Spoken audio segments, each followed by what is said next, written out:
Good morning, everyone. I am so glad that you all are here. Everybody, so glad to see each and every one of you. I'm glad that you're going to be with us this morning as we talk about what's happening in the South at this moment and how you all, we want you to engage and show up and support us in this work. If you can in the chat, because there's so many of us, if we can in the chat, say your name, your organization, your pronouns, and one thing that's motivating you in this moment, that would be great. And that way it'll give us an opportunity just to check in, even if it's through the chat, because we have limited time together this morning. We really want to make sure that you are hearing directly from organizers that are working on the ground in this moment. So I appreciate your lifting things up and giving us a space to just see who's here with us and connecting with us in this moment. Again, if in the chat, your name, your pronouns, your organization, and what's motivating you in this moment.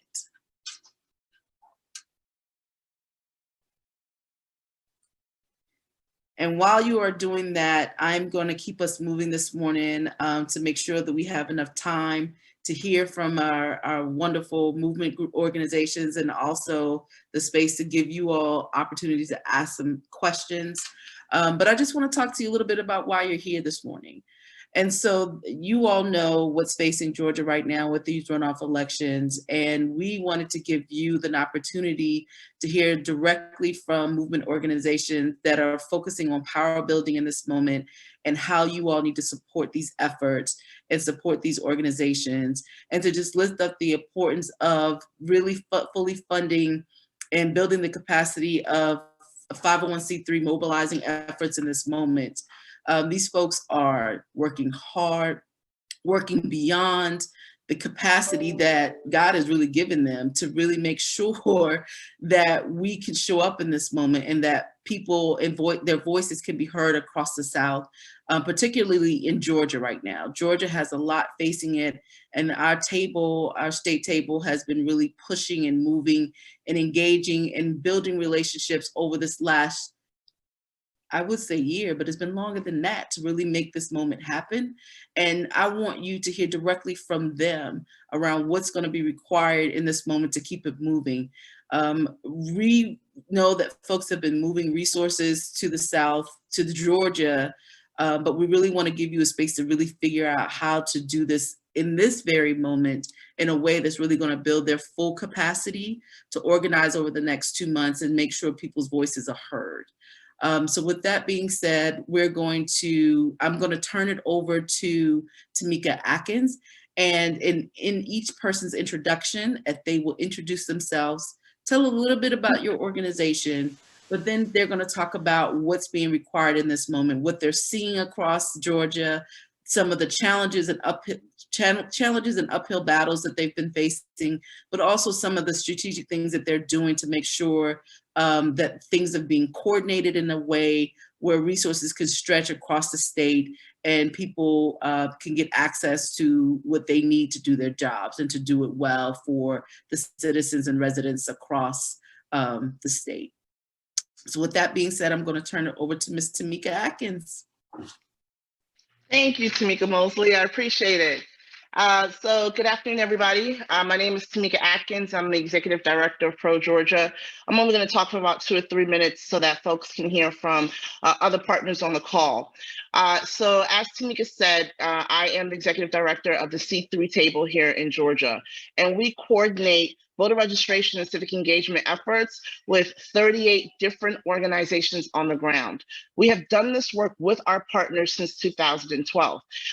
We plan and coordinate voter registration across the state of Georgia, targeting marginalized communities, Black and Brown folks, meeting them where they are at, and engaging them not just in voting, but what we say integrated voter engagement, so that we are talking to them year round. Our partners are all community organizers, advocacy organizations, from Women Watch Africa to the Coalition for the People's Agenda to Georgia Stand Up. So working in labor, right? Working in immigrant rights, working in LGBTQ rights, working in reproductive justice. But what we all agree is that our base, our population, our communities overlap, right? And that if we want to build long-term sustainable power for Black and Brown people, it has to include voter registration. It has to include GOTV. So we have been doing this work and building relationships since 2012. You know, I can tell you that over the last 8 years, we've registered over 150,000 people to vote.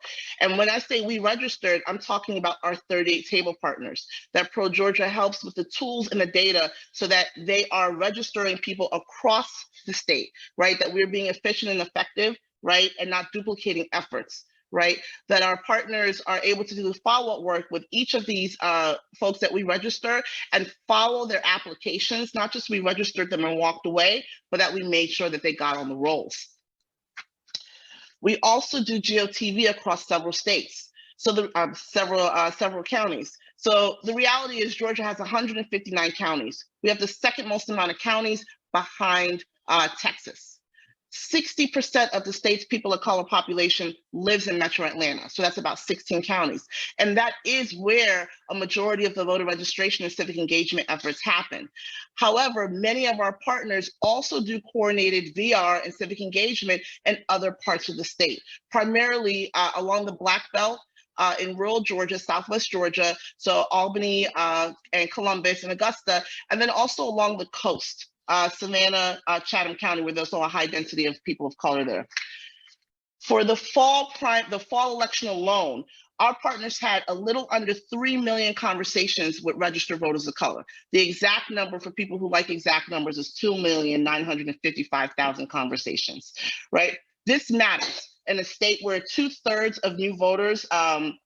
nearly two-thirds of new voters since 2016 are people of color, where we've added 1 million voters since 2016, since the last presidential election, and where the number of voters that are under 35, that's the largest group on record voting in Georgia right now. They increased by 22% compared to any other age group.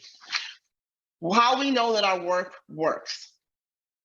Our partners are trusted messengers who, while providing resources, trainings, English as a second language classes, citizenship classes, food pantry support, I mean, I can go on and on. They're integrating voter registration and voter education conversations in their ongoing work.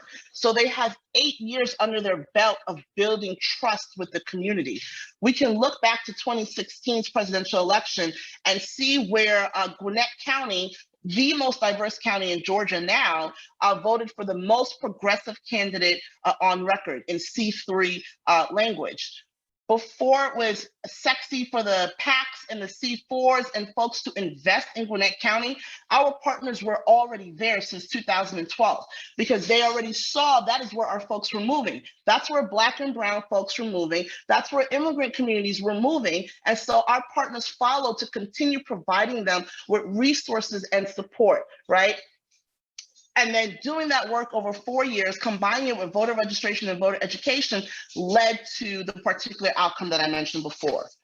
I want to pause and give a little bit of space for our partners to talk more in depth about 2020, how COVID impacted our work, how quickly we pivoted, and how we got to where we are now, and how we're going to keep doing, frankly, what works, what we know works for the runoff. So with that in mind, I'm going to pivot right now to Helen Butler. Helen Butler is the Executive Director of the Georgia Coalition for the People's Agenda. It is an institution here in Georgia. Many of us who do voter registration and voter engagement work, we were trained up in some shape, form, or fashion by Ms. Helen Butler. Helen Butler is on the board of directors at ProGeorgia and has coordinated our election protection efforts over the last 4 years. Ms. Helen, I throw it to you. Well, thank you. Good morning, everyone. I'm so happy to be here with you.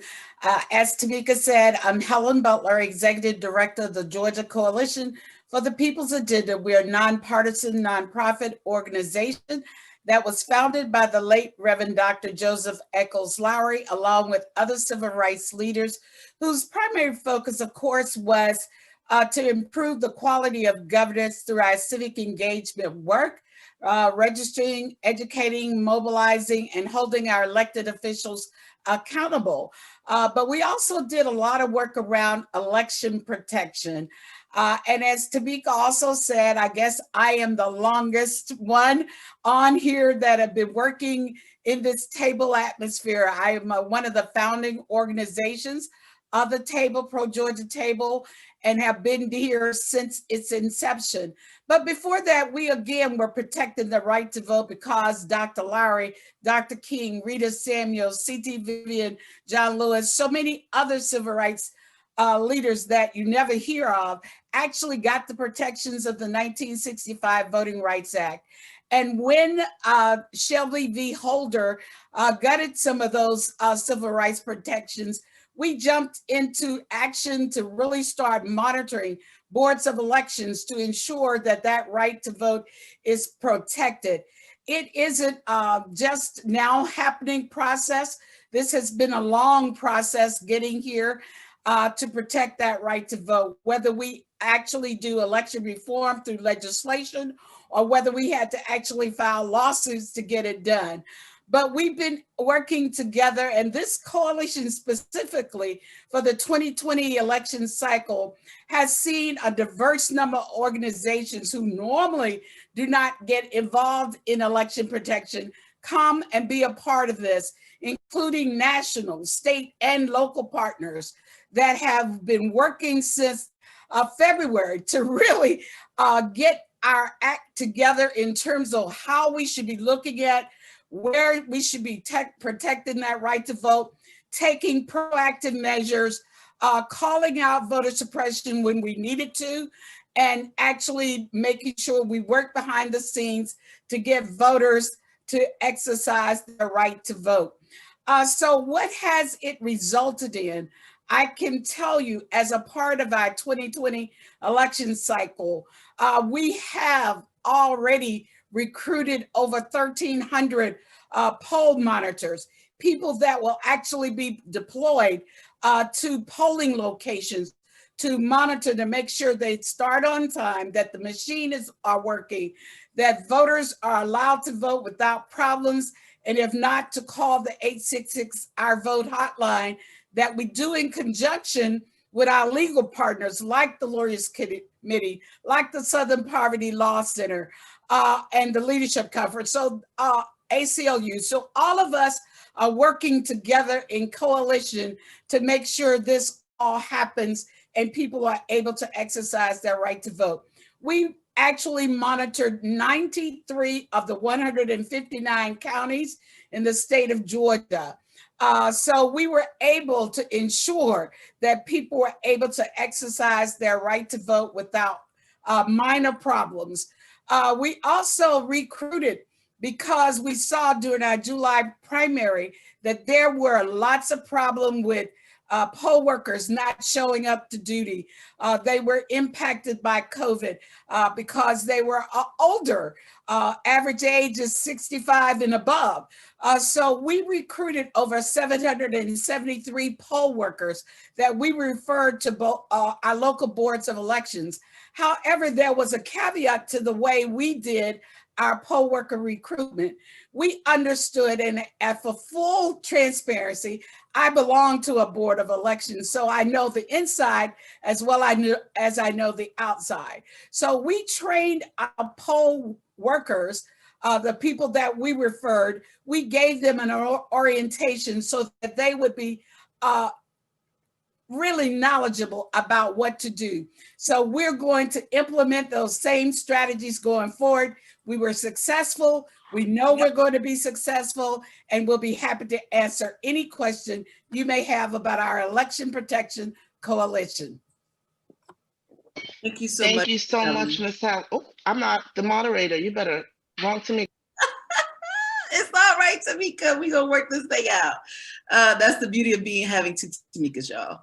So thank you so much, Ms. Helen, for lifting that up. And next we're going to hear from Ms. Deborah Scott, who has been working tirelessly across this election season and is going to talk to us a little bit about voter engagement in the field, the phone banking and text banking, and then the GTOB outreach.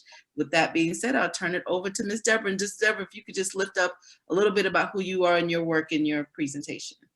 Hi, good morning, everyone. I know a lot of you. Nice to see you. So Deborah Scott from Georgia Stand Up. I am happy to, all the friends are on here. Wayne and Lebastian, Shona, hi. Hey, your family. Okay, so I'm just gonna cut to the chase. Send checks. Right? No. So no, it's nice to see everyone. We are working hard here in Georgia, and we are definitely in partnership together. One of the beauty of this relationship is the coalition that has really not only just come together, because we've been together under Tamika's leadership and Helen Butler's leadership. We have been working together for years. And so now we're seeing the fruits of our labor. And so we're excited about that because we weren't shocked. We knew it was going to happen. We saw this, 10 years ago, 15 years ago. It just took longer than we expected, but we weren't shocked. We were kind of a little bit nervous about the results, but we're proud of what we've been able to do together. So at Georgia Stand Up, we're a think and act tank for working communities. We've been here since 2005. I've been executive director, 2004, I've been the executive director since 2005. It was actually started by my husband, believe it or not. But I am grateful to have served in this position for the last 16 years. So I can tell you from the time we started, because of my background, we have always done voter registration. I started with voter registration organizations even when I was in college. So what we do is we have a full-scale phone bank. We have right now we have about 40 people that have either been trained or on the phones. We had 25 yesterday. We're gearing up for our Canvas. We're doing some Canvas trainings today as well. We are here in the metro area. We're actually in East Point, right outside, right by the airport, actually. We have a 10,000 square foot office.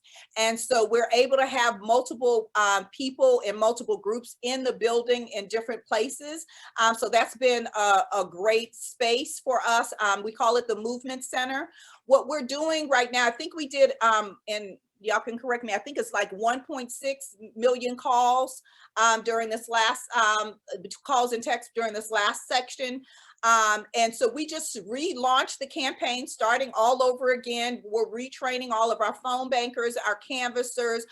We're hitting the streets today. We actually have the call I just was on a second ago is with labor as well. We have some labor community folks that will be coming in and helping us to canvass and are going to be embedded into our office. We have given out, and I think I sent it to both Tamikas. We have 20 things you can do from where you are on how you can support this campaign. Everything from, boosting it on social media to helping us to get robocalls from leaders and celebrities that we can play during Thanksgiving and Christmas week. We do want to give the staff the full week off for that holiday. We are asking for Black Friday to support Black organizations and to volunteer at Black organizations on the ground. We do want people to stay safe. We know that canvassing is a great way to stay safe because they're outside and they're knocking on doors and dropping lit.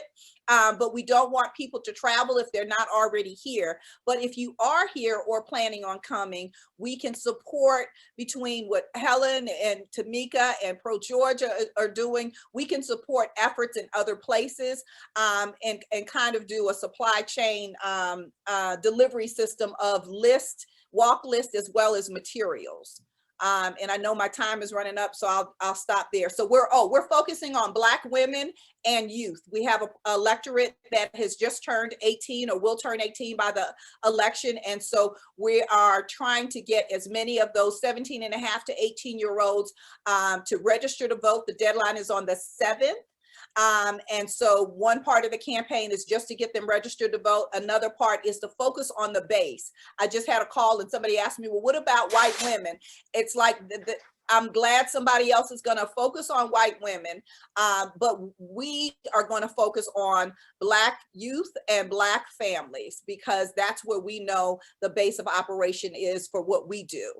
I'm happy to take any questions or and oh, we have two forms. We have a Google form for groups that want to come in, as well as individuals. And then you can select, and people can select if they want to do things remotely or if they do want to do things here locally. Thank you so much, Deborah. And we're actually going to leave, after we hear from Tamika in this last go round, we'll leave a space on the agenda for folks to raise their hand and lift up their questions. And I also see some being placed in the chat. But next, thank you so much for sharing and talking about the amazing work that you all are doing right now at Georgia Stand Up. And next, we're going to hear from Ms. Glory Kalenko, who's going to just talk about what it's been taking to engage recently naturalized citizens in our democracy. What are some of the unanticipated barriers, and how she and others like her combat those barriers. So in this moment, I'm going to turn it over to Ms. Glory Kalenko, who is with Women Watch Africa. Thank you so much, and greetings, everyone. Again, my name is Glory Afi-Kilanko. I'm the founder and CEO for Women Watch Africa. Permit me to tell you a little bit about Women Watch Africa. Women Watch Africa provides comprehensive social adjustment services to African refugees and immigrants, and we currently provide services to 23 African nations. We are a nonprofit that is an international, national and social justice organization that is focused on the elimination of all forms of discrimination against women and the girl child. Geographically, Women Watch Africa is located in Clarkston, and Clarkston is the 77th largest city in Georgia. However, it has the highest population of immigrants and refugees and asylees, and is sometimes referred to as the mini United Nations. It has the most diverse square mile in America. And the fact that refugees have resettled in Clarkston since the 90s makes Clarkston a unique community. The population that we serve are people who have come from war-torn countries, who have been separated from their families, who have also been separated as a result of the role of multinational corporations in their domestic countries, of which also you would agree the United States is part of those multinational global corporation that transacts businesses in foreign countries. These are people who have lost loved one and have lost everything that they have, except the clothes on their back. These are people who have been betrayed by governments and as such have lost trust in their own system, including in big systems in foreign countries where they find themselves. We also serve people who are traumatized, who suffer from post-traumatic stress disorder as a result of the many years of dehumanizing conditions that they have gone through. So as such, advocacy and community organizing is a major part of the work that we do. We do this in collaboration with other social justice organizations because no one organization can do it alone. And so it helps us to gather community support and movement building around progressive policies, giving us the opportunity to defend and protect our communities. And like Tamika was saying initially, when we conduct citizenship clinics to help to train refugees and provide them with the opportunity to register for N400 citizenship for them to become citizens in the United States, we don't just stop at doing that. We follow through with training and conducting civic tests, preparation, and interview preparation, teaching them everything that they need to know to prepare them with the 100 questions that are supposed to be asked of them, and then conduct the test ourselves, just like Ms. Helen said, they had to train the poll workers before sending them in. We have to conduct this test to make sure, and we tell them, if you can pass our test, you can pass the test when you go for your interview. And I'm proud to say that in 2019, Women Watch Africa had 100% success rate of all the people who we had trained and coached to prepare for the citizenship test. They all passed their test and became naturalized citizens. Thank you. And then we also follow up with after they have become citizens. What do they need to know at this point? What are the things that they have to do? First and foremost, making sure that they register to vote. And once we register them to vote, we also have to follow through to make sure that if they have questions or anything that they need to be addressed, then we help them in addressing that. And the moment we have help them to register to vote, we want to make sure that their social security information is updated in the system. So we ask them to go to the Social Security office. For some who cannot go, we have to accompany them, especially because we're dealing with people who English is not their first language. And sometimes because of prolonged repression that they have suffered, they are always afraid for people in authority. And so we have to accompany them to go through that process of getting all their information corrected.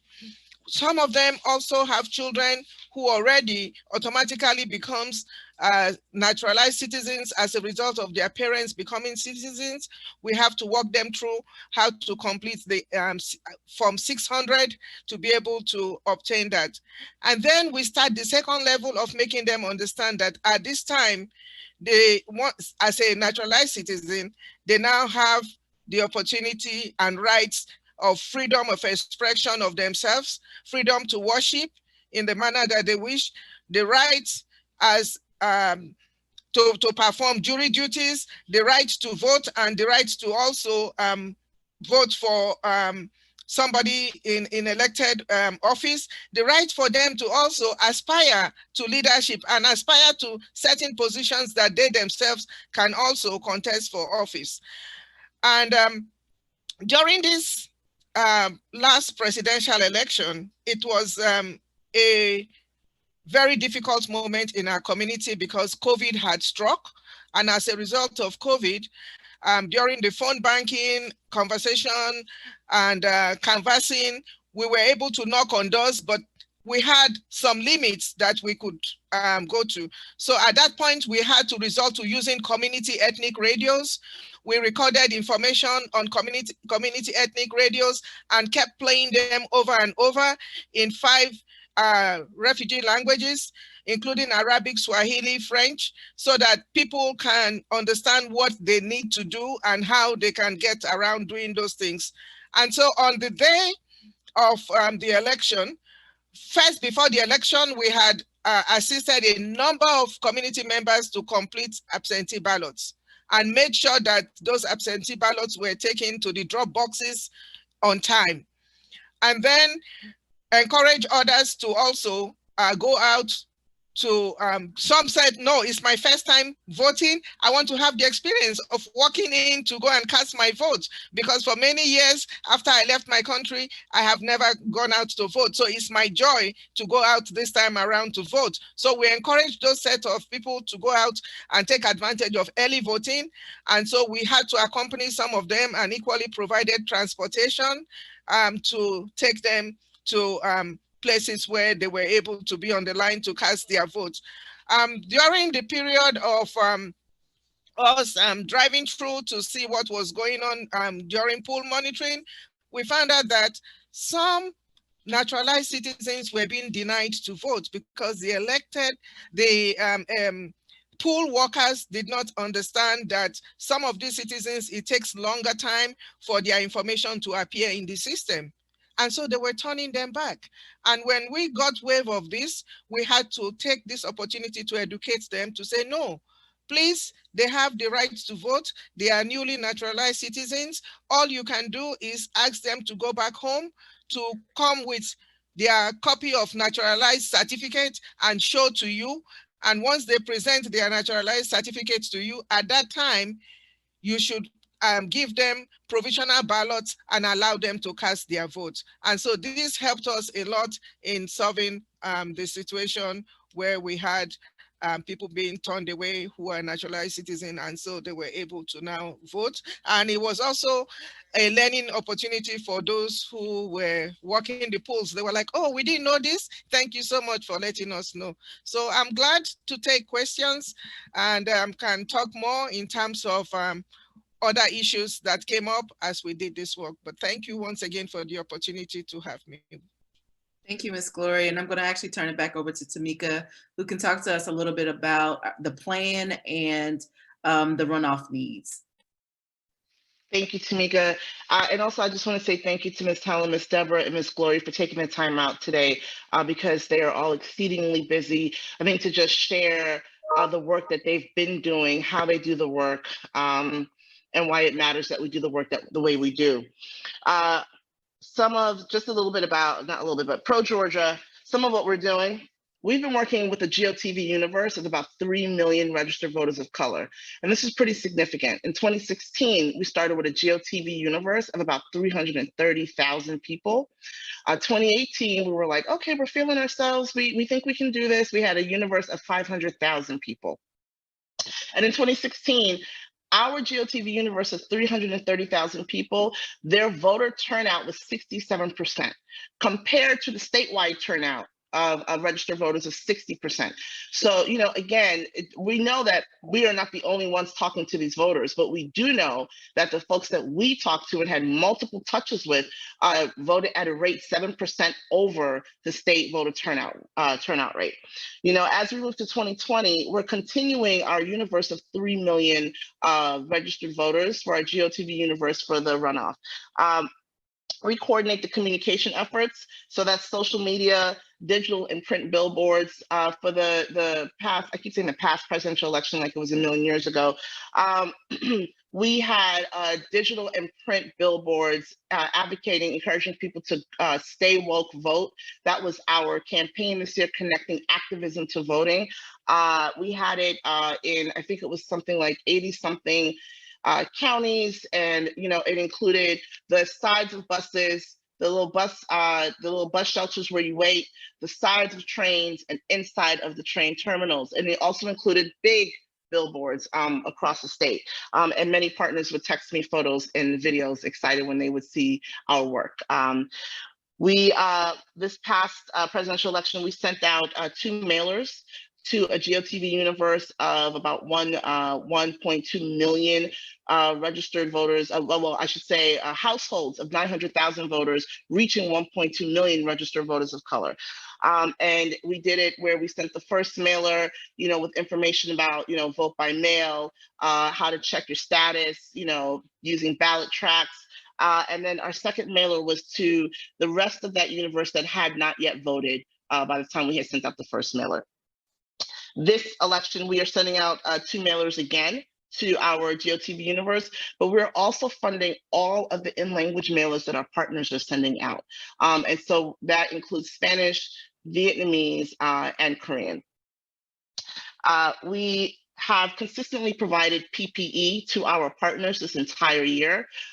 For the uprisings and rallies that happened in May, we deliberately provided 50,000 KN95 masks, so the good ones, to protesters who are also our partners, who are also activists and leaders, because we wanted them to be safe. And again, our message was, you know, be safe while you're out there rallying and making sure that your voice is heard. And then also continue to be safe as we ask you to vote in this June 9th primary. We are going to continue providing the masks, the sanitizers, and the gloves. We mail these out in boxes across the state to our partners. We've already begun mailing out, because it's robbing Peter to pay Paul. We're meeting the need, and we'll figure out the budget after, and we're sending these supplies to our partners as we speak. I think one thing that was unique about this year that was impactful was our civic care kits. So as you know, we do the civic engagement with laptops, tablets, and cell phones. and we have a rotating, library lending system. And we used to have people drive up from Savannah, y'all, to come to Metro Atlanta to borrow some laptops so that they can do their predictive dialogue costs, to drive back down to Savannah. Well, after 2018 in the gubernatorial race, some of our lessons learned were that, yes, we do voter reg and civic engagement in other parts of the state, but we got to deepen it in a real way. And so, one, we opened up local offices in Savannah and Albany, staffed by Helen Butler and the Coalition for the People's Agenda. And, we started increasing our VR and civic engagement in 2019, and we're like, yay! And then Corona for 2020.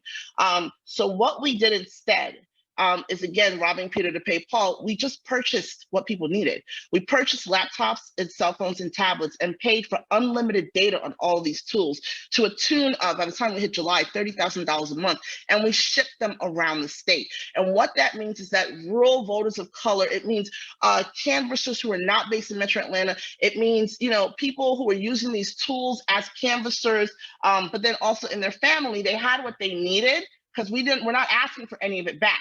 Right? We understand that rural parts of the state, there is not a good broadband system. So here are the hotspots, because we do not expect you to use your own data plan to continue calling and engaging voters. This is how you build trust with canvassers who are part of the community, right? And those civic care packages have been a hit, and we are already prepared to ship out a couple more. We are doing online voter registration. Right? Our voter reg goal this year, when things were rosy, was 75,000 voter registration forms. And then, we have to face the reality of Corona. And because our partners and our community members, right, we reflect who we serve, are primarily Black and brown. Y'all already know we are disproportionately impacted by COVID. And so we said, we're not going to go out there. Folks don't want to go out there, but we will pivot to digital. And most importantly, we will keep all of the canvassers that are working for our partner organizations hired. These are people, primarily women of color, who anticipated being employed at least until December. We were able, typically we do around 200 online voter registration forms a year since 2016. It's not really our strong suit. This year, our partners registered 6,000 people to vote online. And so our online voter registration goal for the runoff, because now we got practice, we know what we're doing, is 5,000. We are still working on building our in-person voter registration plan. Very candidly, we weren't anticipating doing any in-person voter registration because as a table, we had made a decision in March. But the excitement and enthusiasm for the Senate race, we've been getting messages, text messages and stuff. Folks are interested in going back out in the field. We sent out a survey last week. About 17 of our partners replied.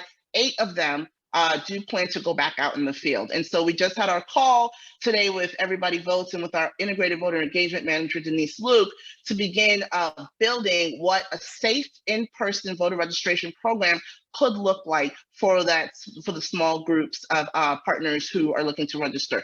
I also want to emphasize that the unregistered and eligible voter population that we target in the state of Georgia is somewhere between 900,000 to 1 million voters. And, in reality, that's actually not a large number.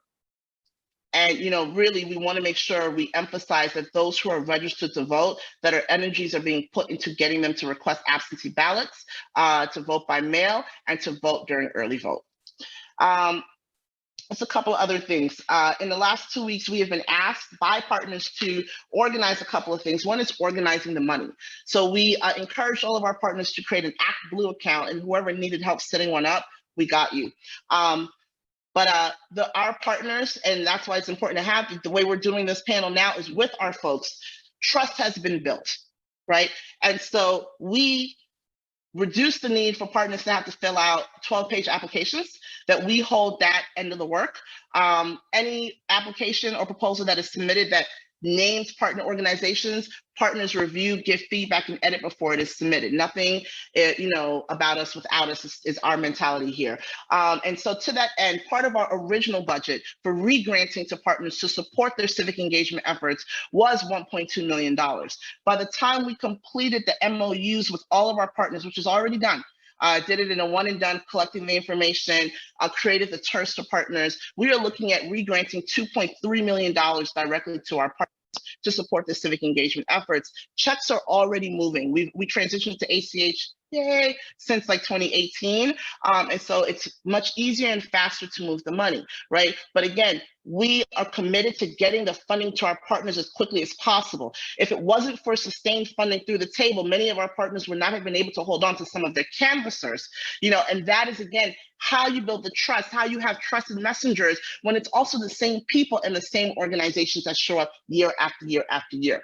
So we have committed and are moving $2.3 million, and now we have to figure out how to change our budget and increase our gap from the 1.2 to the 2.3.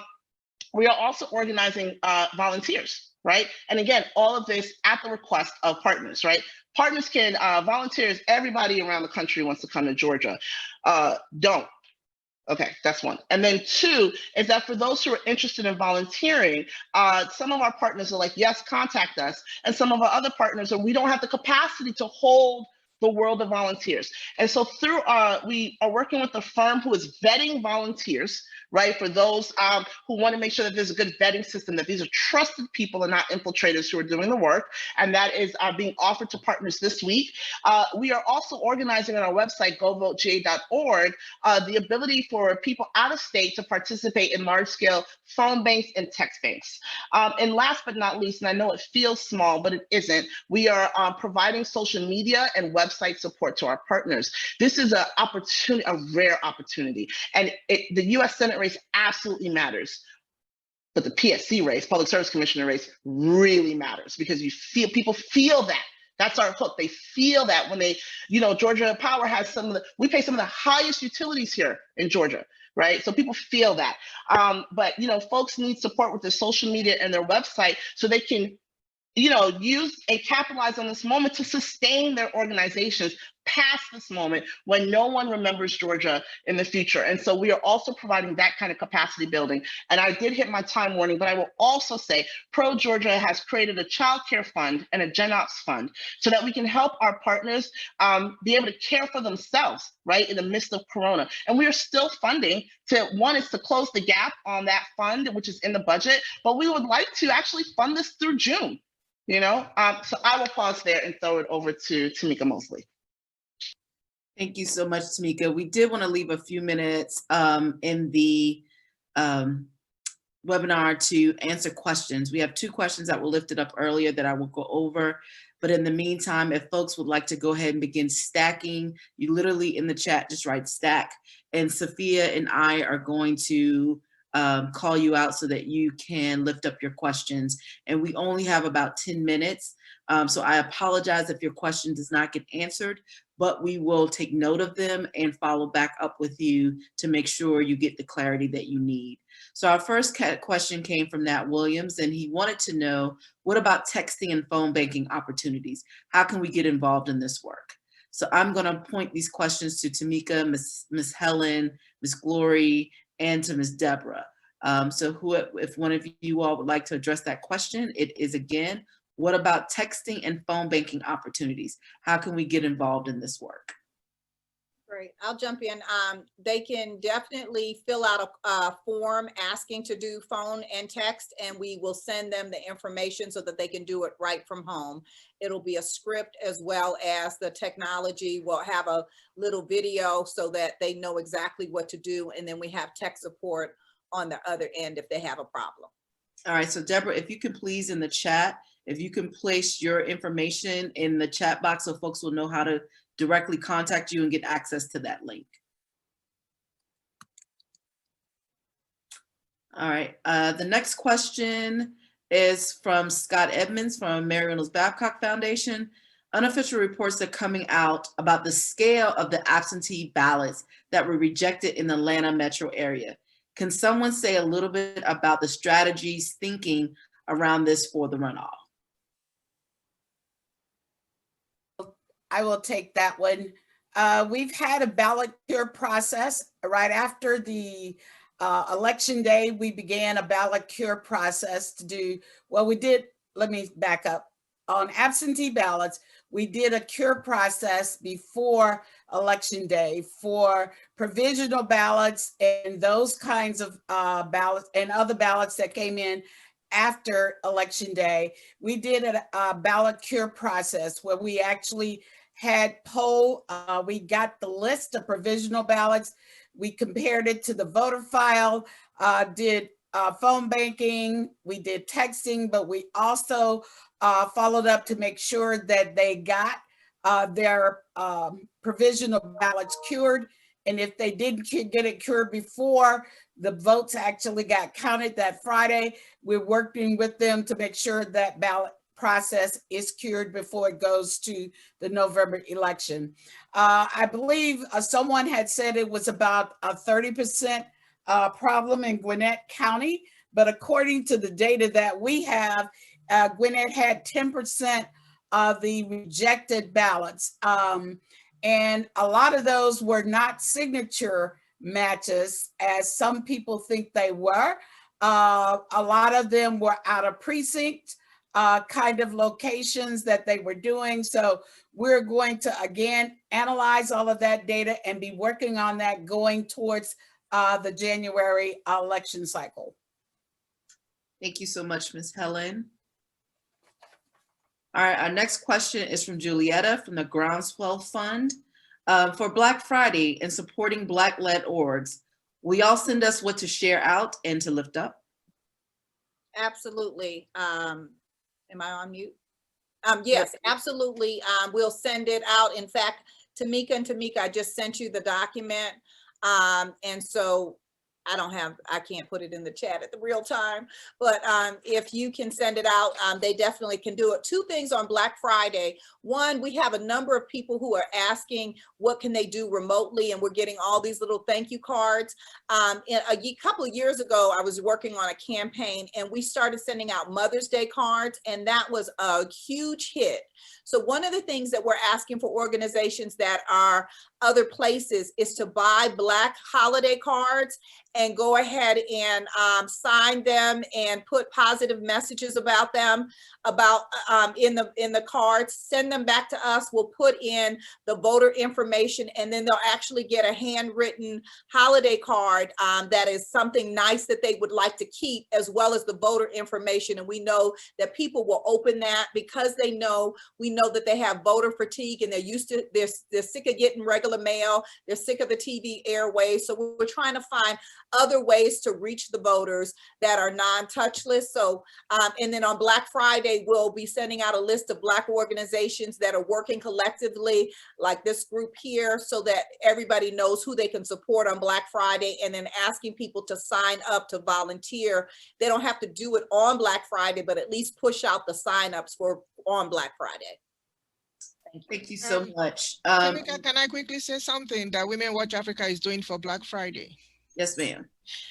For Black Friday, we are doing peer-to-peer Young Voices Matters. And so we are asking people who know somebody who have children who are going to be turning 18 by January the 1st to make sure that they call us so that we can register them to vote. We want to get as many young people registered to vote as possible, and we're telling each one to also tell their peers once they are registered to vote. So I'll be sending you my information and also to Tamika Aikins, so that way when people contact us, they can help to spread the word to say across Georgia, we want every young person who is 17 and a half who will be turning 18 by January the 1st to make sure that they register to vote, and they can contact us to do that. Thank you. All right, and we're going to, Annette, I'm gonna leave your question for the end. So the last question we're gonna ask before we wrap up is for Valerie Treves, and she's asking, can you talk a little bit about the labor partners? I am curious about which labor unions and or other worker organizations are partnering with the various tables.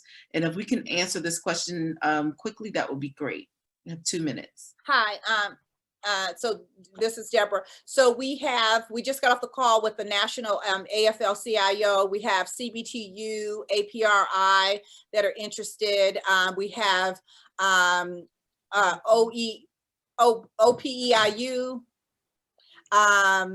ASME, CWA, so a number of them are now coming together. We are specifically asking folks who have a large membership in that are Black and Brown to really kind of do release staff and come on in here. They started yesterday. They'll continue to come back, and that, you know, labor organizes a little bit different. And so we're excited about the kind of canvas that they will be doing as well. Thank you so much. And I think we have time for one last question. It says, thank you all for your awesome work you do. Latinx groups and organizers made a strong impact in the turnout, but their contribution has been invisible in the narrative about the election in Georgia. How are you coordinating with those groups so that Latinx voters don't become discouraged? Thank you for asking. So we work with, we have historically worked with the Latinx, Asian American, Pacific Islander, and the African diaspora community. You know, some of, talking about Gwinnett County, Duluth and Northcross, right, all of our communities, we all live together. So one is some of our key members who lead work, civic engagement work within the Latinx community, and actually put some of it in the chat, is Latino Community Fund and Galeo, Georgia Association for Latino Elected Officials. Galeo is one of our founding members, 13 members back in 2012, and their ED, Jerry Gonzalez, is also on the board of ProGA. And so many of our materials, including our billboards, are also in language, right? We made sure yes, we do work with the Afro-Caribbean community as well. Thank you, Ms. Helen. So many of our billboards, our mailers, our lit drops are in language. Phone banks and text banks, we have them in language. We also have robocalls that are in language. And, you know, this, I mean, people of color made up, you know, I want to make sure I get it absolutely right what the early vote turnout was. But we made up, I think it was like 38% of the early vote numbers this year were all people of color. And the Latinx community was a part of moving us there. So I think, I'm not sure who's invisible. That narrative shouldn't be invisibilized, at least it's not in state. Maybe that's how I should say it and just be, you know, very honest. Like in state, we're very clear that between organizations like Aleo and LCF, organizations like Asian American Pacific Islanders, we have NAPOV, AAAJ, and Center for Pan-Asian Community Services, along with Women Watch Africa, and also Ms. Helen Butler working with the Afro-Caribbean community. We have a pretty integrated, multi-ethnic, multiracial civic engagement group. They meet once a month for the last 4 years through the New Americans Work Group to coordinate voter registration at naturalization ceremonies. So, so yeah. I don't know if that answered the question, but.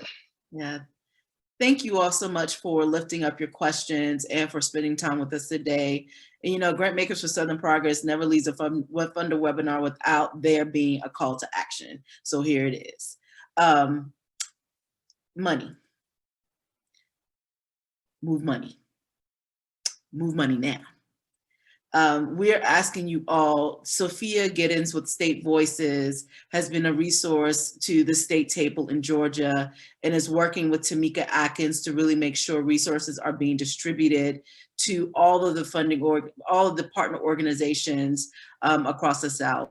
But here's the thing, we need you guys to move money resources now. So reach out to Sophia and she's really handling that. So part of us adding capacity to these movement organizations is lifting up some of that work off of them. And so Sophia and State Voices have stepped in to really help Tamika and ProGA disseminate and distribute resources across the state. So Sophia, I'm gonna ask you to please at this moment enter your information into the chat. And so you all can meet with her directly over the next week to two to sort of lay out a plan or map out a plan of action for getting resources on the ground to support the work that's happening in this critical moment. But here's what I'm also going to ask you all to do. Do this work now. One of the things that doesn't help the work is to call them the week of or to call them on the day of. At that point, they're completely stretched and unable to move resources. So if we plan and move resources now, in this week before January 5th, it will give us the space to sort of plan out a plan of action for how to make sure the state gets covered in a way that's going to move the work. And so I do appreciate you all taking the time this afternoon to listen, to show up. We are going to make sure that we make this video accessible so folks can hear what folks have lifted up in terms of the strategy that's being taken across the state. There are documents that were noted. We'll make sure that you get access to those documents for folks that want to literally spend some time doing phone banking and all those other amazing tactics. We'll make sure that you get access to all of that. And we'll also make sure that Sophia will reach out to you if we need to schedule a meeting with her to talk about how she can help you within your institution move resources to the state table. We can do that as well. And so that's your call to action, to move money and to move it now to support this work. The last thing I'm going to ask you to do, because it's time for us to wrap up, is to unmute yourselves and send energy to these amazing people: Tamika Atkins, Helen Butler, Gloria Kalenko, Deborah Scott, and all the organizations that are not here that are moving amazing work right now. I want to hear your voices. So take yourselves off mute and let's lift them up. Let's go, Georgia. Hey. Sending best energies. Get up. Good, keep doing it. Thank you. All right. Y'all can do this. Yes, We got you. Good luck. Thank you all so much for joining us, and we will be in touch with you soon. Have a great and amazing day. Thank you. Thank you.